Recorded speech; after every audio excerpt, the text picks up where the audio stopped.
안녕하세요. 금요일의 과학터치 시청자 여러분, 광주 중흥초등학교 교사 김태환입니다.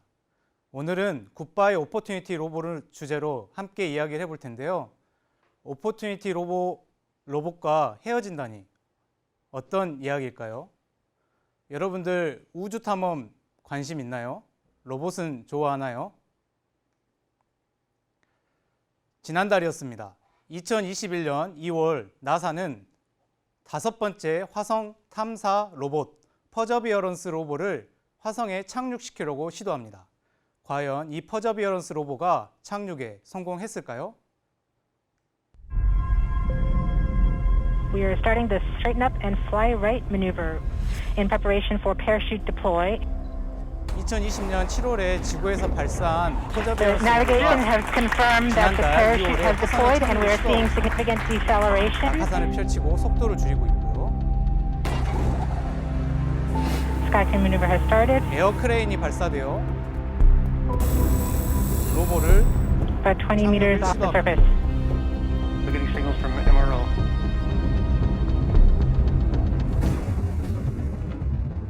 Touchdown confirmed. Perseverance safely on the surface of Mars, ready to begin seeking the sands of past life. 정상적으로 작동이 돼야 Looks like we're getting the first image. 첫 번째 이미지를 송출하였습니다. This 선생님은 그 누구보다도 이 퍼저비어런스 로봇가 화성 표면에 무사히 착륙하기만을 바랬어요. 왜일까요? 그 이유는 바로 이 탑승권에 있습니다.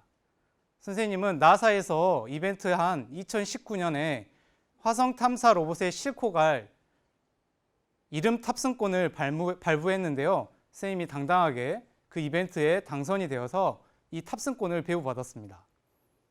정말 부럽죠? 선생님의 이름이 화성에 도착한다니.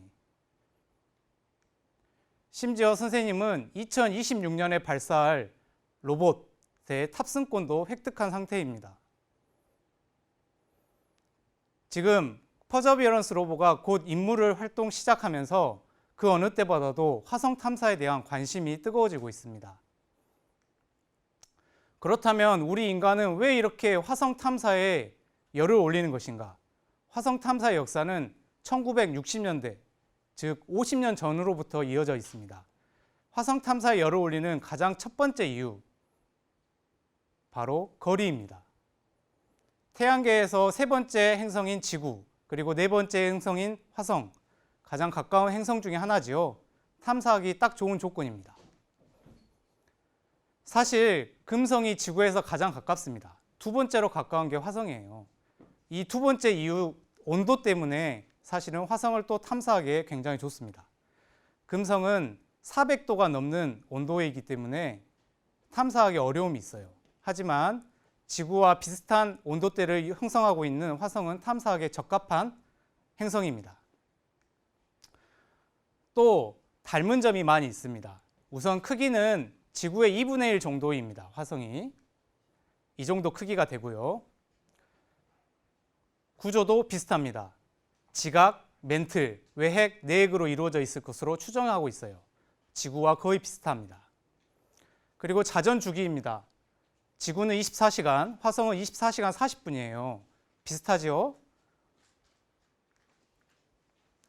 자전축의 기울기도 비슷한 각도로 기울어져 있습니다. 자전축의 기울기가 기울어져 있다. 이 말은 무슨 뜻일까요? 바로 화성에서도 계절의 변화가 일어난다는 거예요.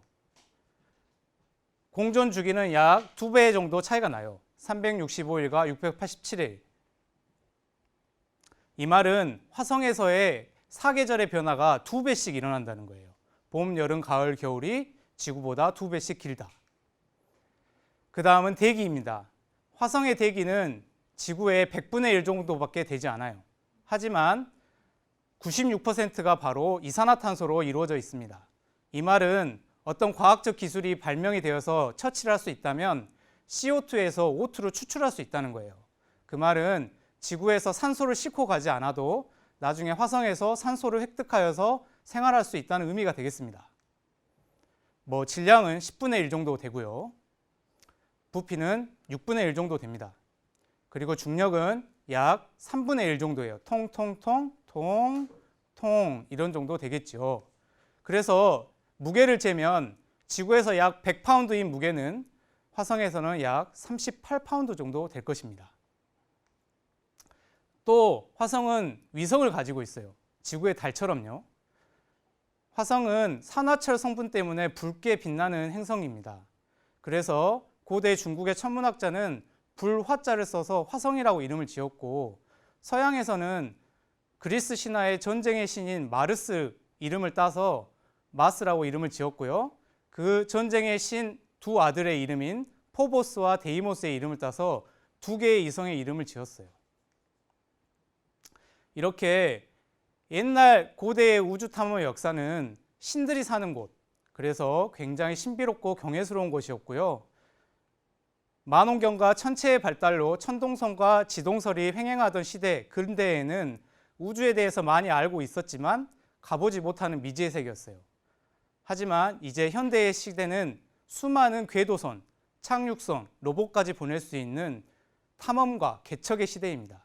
나사는 현재 화성 탐사 로봇을 총 5대를 보냈는데 그 역사를 한번 살펴보도록 하겠습니다. 97년에 발사해서 활동 임무를 했던 패스파인더, 그리고 그 안에 싣고 있었던 소저너 로봇이에요. 그리고 두 번째는 스프릿, 그리고 세 번째가 오퍼튜니티 로봇입니다. 스프릿과 오퍼튜니티 로봇은 쌍둥이 로봇이에요. 그리고 네 번째는 2012년에 발사했던 큐리오시티 로봇입니다. 현재도 활동 중에 있습니다. 그리고 이번에 발사한 퍼저비어런스가 5번째가 되겠지요. 여기 아래 보이는, 작게 보이는 소저너, 이 장난감 같은 로봇이 바로 첫 번째 로봇이고요. 두 번째, 세 번째 스프릿 오퍼튜니티가 있습니다. 그리고 소형차 한 대 크기만한 큐리오시티가 선생님 뒤에 있네요.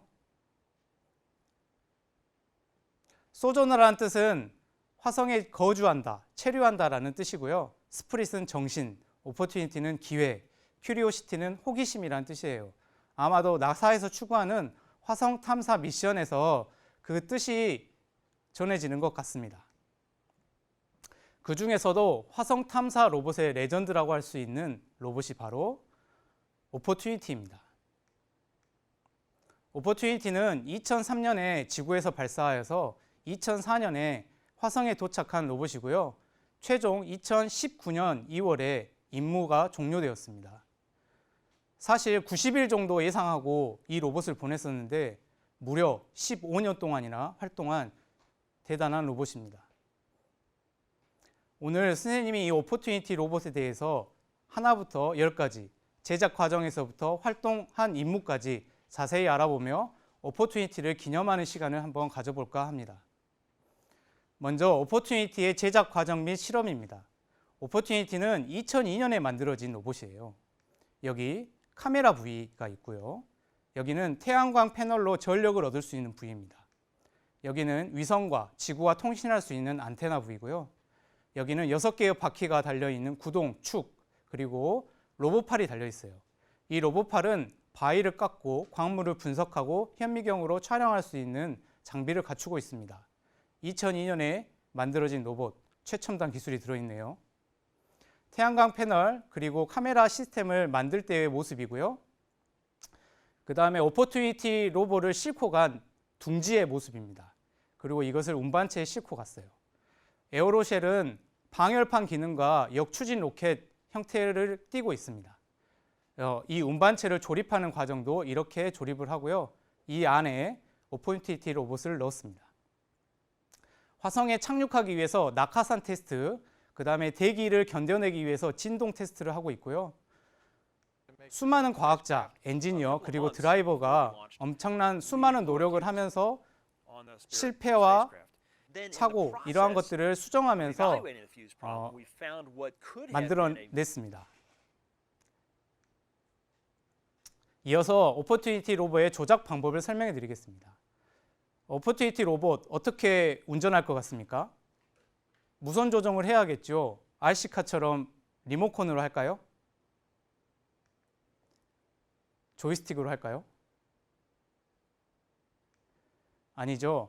컴퓨터로 합니다. 아주 간단해요. 컴퓨터 프로그래밍으로 코딩을 내리는 겁니다. 첫 번째는 직접 코딩이에요.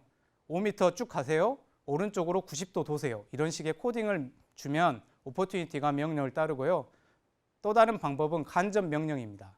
저기까지 자동적으로 가세요 라는 명령을 내립니다. 그래서 드라이버가 컴퓨터로 명령을 내리게 되면 오퍼튜니티가 움직이는데 주목할 점은 20년 전의 로봇이라는 거예요. 그래서 움직이는 속도가 1초에 5cm 정도밖에 되지 않는답니다. 그것도 최대 속도가요. 그래서 실제로 그것을 줄인다면 약 1cm 정도밖에 가지 않아요. 평균적으로요. hardware that 그래서 is 실제로 still 움직이는 모습은 functioning on 이 the 정도 surface of 속도입니다. Mars to continue to 로봇발 function 움직이는 and 거 return excellent science to the 바퀴 science 움직이는 거 team. 보십시오. 이렇게 느리고 작고 보잘것없던 이 로봇이 어떻게 화성의 혹독한 환경 속에서 15년 동안 탐사를 할 수 있었을지 정말 대단한 일이 아닐 수 없습니다. 오퍼튜니티라는 이름은 누가 지었을까요? 나사의 프로젝트명은 Mars Exploration Rover입니다. A는 바로 스프릿, B는 오퍼튜니티인데요. 이것은 미국의 9살 소녀 소피 콜린스가 지어준 이름이라고 해요. 나사는 청소년들에게 꿈과 희망을 주고 그리고 우주에 대한 관심을 불러일으키기 위해서 네이밍 콘테스트를 해요. 거기에서 소피 콜린스가 이름을 지어줬다고 합니다. 소피 콜린스는 밤하늘의 별을 보면서 나도 어떤 기회를 얻고 싶다 이런 수필을 썼는데 나사에서 추구하는 화성 탐사 목표하고 일치해서 아마 이것이 당선이 되었다고 합니다. 자, 이제 다 만들어졌어요. 이름도 지어졌고요. 오퍼튜니티 로버를 발사해 볼 차례입니다. 2003년 7월에 델타 로켓에 실려서 발사를 시도합니다. 우여곡절이 많았습니다. 몇 차례 발사가 연기되기도 했고요. 발사 당일에는 7초까지 갔는데 It 카운트다운이 was just emotionally overwhelming in a way that I'd 로켓의 never 문제 anticipated. 때문에 어려움이 많이 있었어요. 지금 We 화면에서 had put so much of 보이는 ourselves 그 into those 당시에 things 연구원이었던 for so many 과학자가 years, 토마스인데요. and then 나중에 you put it on 수석 top of a 연구원이 rocket 되어서 and you 회상을 launch it, 해요. and it 아, is 오퍼튜니티 로봇을 gone. 만들기 위해서 엄청 고생을 했는데 나중에 이 로봇을 떠나보내고 싶지 않다라고 이야기합니다. 어떤 마음이었을까요? 약간 낯선 환경으로 보내는 부모의 마음 아니었을까 싶습니다. 그리고 2004년 1월에 드디어 랜딩을 시도합니다. 착륙을 하는 방법을 한번 볼게요. 착륙하는 방법은 나사에서 세 가지를 개발했습니다. 첫 번째는 착륙선 하는 방법이고요. 가운데에 있는 두 번째는 에어백에 싸서 로봇을 떨어뜨리는 거고, 세 번째는 에어크레인에 실어서 착륙시키는 방법이에요. 이 세 가지 방법 중에 오퍼튜니티는 어떤 방법을 이용해서 착륙했을까요? 한번 확인해 보겠습니다.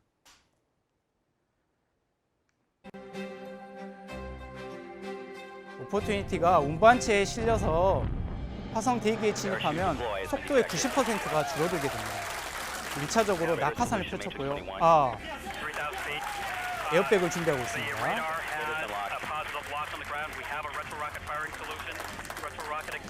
그리고 지면에 거의 도착했을 때쯤 역추진 로켓을 이용해서 속도를 완전히 줄입니다. 그리고 에어백을 떨어뜨려서 로봇이 착륙하게 됩니다. 여기에서 끝이 아니에요. 로봇이 정상적으로 작동해야지만 무사히 착륙한 것입니다. 과연 무사히 착륙했을까요? 네, 오퍼튜니티가 무사히 첫 번째 이미지를 송출하고 있는 모습입니다. 오퍼튜니티는 화성의 메르디아니 평원에 있는 작은 분화구에 도착하게 되었는데요. 이런 바운드 모양이 튀겨져 있는 것이 보이지요. 에어백에 둘러싸여서 이렇게 통통통 튀겨서 이런 분화구 안으로 들어갔다고 합니다. 그래서 이러한 분화구의 이름을 이글 크레이터라고 해요. 골프에서 어떤 홀에 통통통 들어갔을 때 이글이라는 용어를 쓰는데 거기에서 착안해서 이름을 지었다고 합니다. 그래서 첫 번째 파노라마 사진을 보내주는데요. 분화구로 둘러싸인 이 모습입니다. 색깔이 밝은 부분 보이나요? 저기가 바로 암석이 이렇게 나와 있는 모습인데요. 이 암석 역시도 과거에 물이 있었다라는 흔적을 알려주는 중요한 증거라고 합니다. 오자마자 큰 발견을 해냈네요. 이제 오퍼튜니티의 본격적인 활동이 시작되었습니다. 여러 가지 임무와 활동에 대해서 설명해 드리겠습니다. 과거에 화성에 물이 있었다. 그렇다면 도대체 언제 화성에 물이 존재했는가? 이것을 알아내는 것이 임무였고요. 화성에 생명체가 존재하는지에 대한 여부, 그리고 그 아래에 화성 표면에 도착해서 돌아다니기 때문에 지질학적인 정보, 그 다음에 화성의 대기와 기후의 특징을 분석하고 또 더 나아가 미래에 화성을 탐사하게 될 인간에 대해서 여러 가지 정보를 주는 것입니다. 이 사진은 오퍼튜니티가 로봇팔을 이용해서 바위 표면을 동그랗게 깎아내 가지고 그 안에 있는 광물을 분석했고, 그 다음에 옆에 있는 동그란 알맹이를 발견한 것입니다. 이렇게 동글동글한 알맹이를 발견한 것이 바로 어쩌면 물이 이렇게 동글동글하게 만든 건 아니었을까라는 추측을 하게 하고, 저기에 있는 광물의 성분을 분석했을 때 물속에 있는 물속에서 발견되는 광물들이 많이 발견되었다고 합니다. 그 다음에 이 바위에 새겨진 무늬는 보통 바람에 의해서 이렇게 이루어졌다기보다는 보다 분석을 해보면 물살에 의해서 생긴 것이 아닌가 이런 추측을 하게 되어서 오퍼튜니티는 과거에 물이 흘렀다, 화성에 물이 있었다라는 중요한 과학적 증거들을 찾아내게 됩니다. 그런데 오퍼튜니티가 과연 이렇게 한순간에 이런 위대한 과학적 발견을 했을까요? 선생님은 오퍼튜니티 로버가 걸어간 길에 한번 주목을 해봤어요. 아까 선생님이 이야기했던 이글 크레이터에서부터 엔듀어런스, 빅토리아, 산타마리아, 엔데버 크레이터까지 탐사를 했고요. 이 아래 보이는 퍼저비어런스 밸리가 있습니다. 여기에서 임무가 종료되었는데요. 아까 5번째 착륙선 퍼저비어런스와 이름이 똑같네요. 인내심이라는 뜻입니다. 아마도 여기에서 인내심을 갖고 기다려야 하지 않나 이런 생각을 해봅니다. 그 전에 마라톤 밸리가 있습니다. 이것은 바로 오퍼튜니티가 화성에 도착해서 42.195km를 탐사했던 기록을 기념하기 위해서 그 계곡을 마라톤 밸리라고 이름을 지었다고 합니다. 처음 수명이 90일, 그리고 최고 속도 1초에 5cm밖에 가지 못하는 이 작고 초라한 로봇이 42.195km를 탐사했다는 게 믿어지십니까? 선생님은 그 중에서 빅토리아 크레이터에 조금 더 자세히 한번 살펴보도록 하겠습니다. 이렇게 움푹 파인 곳이 바로 빅토리아 크레이터입니다. 빅토리아 크레이터를 정찰 위성으로 찍은 모습이에요. 어때요? 가운데 어떤 무늬가 보인가요? 실제로 오퍼튜니티가 여기에 갔습니다. 이 무늬도 아마도 과거에 화성에 물이 가득 차 있었는데 메말라 버리면서 이러한 무늬가 생기지 않았나라고 추측을 하고 있습니다. 그래서 과거에 이 지형은 바다 아니면 호수였을 것이라고 생각하고 있는 것이죠. 그래서 오퍼튜니티가 있었던 이 지역, 여기를 케이프 베르디 또 덕 베이라고 이름을 지었어요. 저기 움푹 바깥으로 튀어나온 것이 케이프예요. 바닷가에서 육지 방향으로 꼭 튀어나온 것을 케이프라고 하는데 우리나라 말로 따지면 곳입니다. 곳. 간절곶, 호미곶 할 때의 그 곳이고요. 아래에 있는 덕 베이는 육지 쪽으로 움푹 들어간 곳을 말해요. 베이는 우리나라 말로는 만을 뜻합니다. 그래서 순천, 만 이런 지형이에요. 아마도 이 지형이 예전에 바닷가였을 것으로 생각해서 이름을 이렇게 지었던 것 같아요. 오퍼튜니티가 빅토리아 크레이터에서 이렇게 어떻게 내려가서 탐사를 할지 고민하고 있는 모습이 보입니다. 굉장히 외롭고 불안하고 쓸쓸해 보인 것 같습니다. 그렇게 15년 동안 오퍼튜니티는 화성을 탐사하다가 2018년 6월에 화성에서 아주 강력한 모래 폭풍이 일어납니다. 그래서 오퍼튜니티는 안전 모드로 전환을 했고요. 그리고 나서 이 폭풍이 지나가서 임무 활동을 다시 재개할 계획이었습니다. 그러나 그 이후로 응답이 되고 있지 않는 상황이에요. 아마도 이 모래 폭풍으로 인해서 어떤 중요한 프로세스가 고장이 났거나 아니면 이 모래 폭풍, 이러한 먼지 때문에 태양광 패널이 가려져서 전력 공급이 되고 있지 않은 상황으로 추측하고 있어요. 그래서 나사에서는 1000번이 넘는 교신을 시도합니다. 그러다가 2019년 2월이에요. 최종 임무 종료 선언을 하게 됩니다. 이렇게 화성에서의 15년 동안 활동하다 보니 오퍼튜니티는 많은 사람들에게 영감을 주기도 하고요. 거의 우리의 동반자였다고 할 수가 있겠어요. 그래서 처음부터 나사는 로봇이라고 하지 않고요. 로버라고 했던 것 같아요. 그래서 끝에 사람을 뜻하는 ER 전미사를 붙여서 이미 로봇이 아니라 화성에서 활동하는 우리의 친구, 사람으로 인정을 했던 것 같습니다. 별명이 OP라고도 이름을 지어주고요. 해마다 오퍼튜니티의 생일을 축하해 주었습니다. 그리고 그를 굉장히 자랑스러워했죠. 마치 10년이 지났을 때 티네이저가 되었을 때에도 아주 성대한 축하 파티도 했다고 합니다. 오퍼튜니티는 이에 화답이라도 하듯이 밤마다 화성의 바람으로 우리에게 노래도 불러주고요. 여러 가지 아름다운 화성 풍경을 사진으로 찍어서 우리에게 보내주었다고도 합니다. 많은 사람이 사랑했던 로봇입니다. 선생님 역시도 이 오퍼튜니티를 매우 사랑했는데요. 이 책에서는 오퍼튜니티를 이렇게 표현하고 있습니다. 나는 작고 느리다. 그래서 오히려 화성을 잘 살펴볼 수 있다. 나에게는 오늘이 있다. 조금씩 천천히 나는 포기하지 않는다. 이런 이야기를 했는데 선생님은 이런 생각을 했어요. 내가 만약 오퍼튜니티여서 혼자 화성에 가 있는다면 굉장히 불안하고 외로울 것이다. 그리고 화성의 가혹하고 혹독한 환경 속에서 내가 과연 잘할 수 있을까? 고난과 역경이 있었을 거예요. 그래서 내가 해야 할 일도 하지 못하고 아마 좌절을 하고 있었을지도 모릅니다.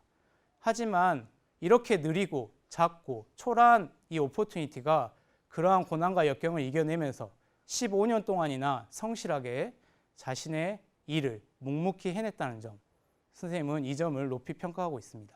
매우 존경스러워요. 그래서 오퍼튜니티의 입장이 되어서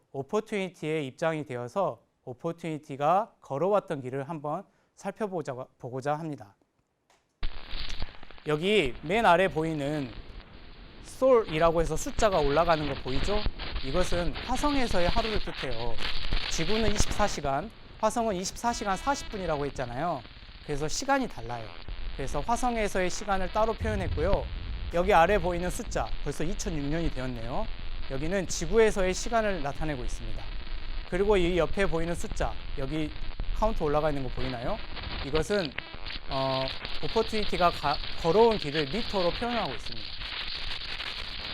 오퍼튜니티가 아까 선생님이 이야기한 것처럼 굉장히 열악하고 가혹한 환경, 그리고 정서적, 심리적으로도 외롭고 힘든 점이 많았을 거예요. 그렇지만 묵묵히 하루하루 열심히 탐사하고 자신에게 주어진 임무, 맡은 일을 열심히 해나가고 있는 모습이 보입니다. 여러분도 여러분의 삶에 한번 생각을 해보세요.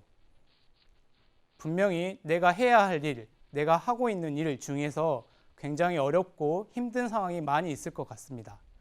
하지만 그 일을 포기해버리고 하지 않는다면 굉장히 큰 어려움이 있겠죠.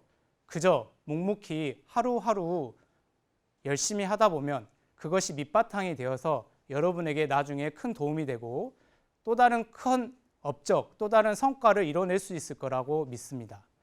오퍼튜니티의 기록은 3,998솔로 끝났는데요. 실제로 나사의 오퍼튜니티 기록 일지에 보면 5,500솔이 넘는 기록으로 남아 있습니다. 여기는 마라톤 밸리까지의 기록입니다. 이렇게 오퍼튜니티는 묵묵히 자기의 일을 하다 보니까 이러한 타이틀을 얻게 돼요. 저기 제일 위에 보이는 것이 바로 오퍼튜니티 로버가 걸었던 길입니다. 지구 밖 행성에서 그 누구보다도 최장거리, 최장시간을 걸어간 오퍼튜니티의 모습이에요. 처음부터 이것을 의도하지 않았어요. 그냥 묵묵히 하루하루 열심히 자기에게